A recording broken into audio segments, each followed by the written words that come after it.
பல வருடங்களாக தங்கி பயின்று பயிற்சி எடுத்ததுக்கு பின்னாடி குருட்ட இருந்து எல்லா துறவிகளும் நாங்கள்லாம் போதனை பண்ணுறதுக்கு போகிறோம்னு சொல்லி கிளம்புறாங்க. அப்போ ஒவ்வொரு துறவியும் ஒவ்வொரு நாட்டிற்கு ஒவ்வொரு பக்கமாக செல்லும் பொழுது இறுதியாக ஒரு துறவி சொல்கிறாரு, குருவே நான் இந்த வடமேற்கு பக்கத்தில் நான் போகலான் இருக்கிறேன். ஏன் வடமேற்கு பக்கம் போகிறீங்க? அங்கே மக்கள் எல்லாம் ஒன்றும் சரியில்லையே, அவங்கெல்லாம் ஒரு மாதிரி காட்டு மிராண்டித்தனமாக இருப்பாங்களே, அந்த துறவிகள் எல்லாத்தையும் மதிக்கிறது மாதிரியான ஒரு மனப்பக்குவம் அவங்கள்ட்ட இல்லையே, நீங்கள் ஏன் அங்கே போகிறீங்க? நீங்கள் வேறு ஏதாவது ஒரு திசையை நோக்கி போகலாம்னு சொல்லும்போது அந்த துறவி, இல்லை குருவே நான் அந்த பகுதிக்கு தான் நான் போவேன். சரி, நீங்கள் அப்போ அந்த பகுதிக்கு போங்க, அப்போ நான் கேட்கக்கூடிய கேள்விகளுக்கு பதில் சொல்லிட்டு நீங்கள் போங்கன்னு சொல்லும்பொழுது நீங்கள் கேளுங்க குருவேன்னு சொல்கிறாரு. அப்போ அந்த குரு முதல் கேள்வியை வைக்கிறாரு, நீங்கள் அந்த பகுதியில் போய் அந்த மனிதர்களுக்கு போதனை செய்கிறீங்க.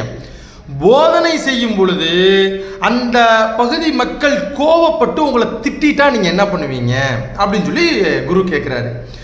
நிதானமாக அந்த துறவி பதில் சொல்கிறாரு, குருவே நான் மகிழ்ச்சி அடைவேன். என்ன மகிழ்ச்சி அடைவீங்களா? எங்க அவங்க திட்டுறாங்க, நீங்கள் மகிழ்ச்சி அடைவேன்னு சொல்லி சொல்கிறீங்க? ஆமாம் குருவே நான் மகிழ்ச்சி அடைவேன். ஏன் மகிழ்ச்சி அடைகிறீங்க? அவங்க என்னைய திட்டத்தானே செஞ்சாங்க, அடிக்கலையில், அதை நினச்சி நான் சந்தோஷப்படுவேன். அப்படின்னா நான் அடுத்த கேள்வி கேட்கிறேன், ஒருவேளை நீ பண்ணக்கூடிய பிரசங்கத்தில் அவங்க வெறுப்படைஞ்சு உன்னைய அடிச்சுட்டா என்ன பண்ணுவீங்க? அப்போ அந்த துறவி பதில் சொல்கிறாரு, இப்பையும் நான் சந்தோஷப்படுவேன் குருவே. இப்பயும் நீங்கள் சந்தோஷப்படுவீங்களா? ஏன் சந்தோஷப்படுறீங்க?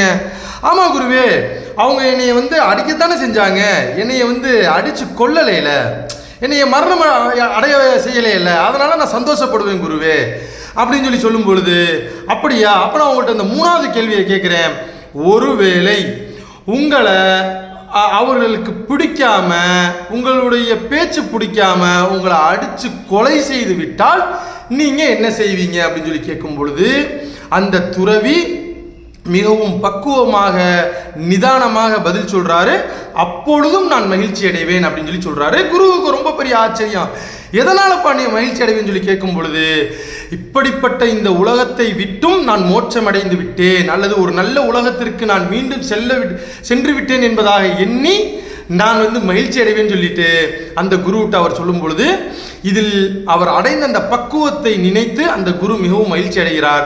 இந்த பக்குவத்தில் நமக்கும் நிறைய படிப்பனைகள் உண்டு. நன்றி.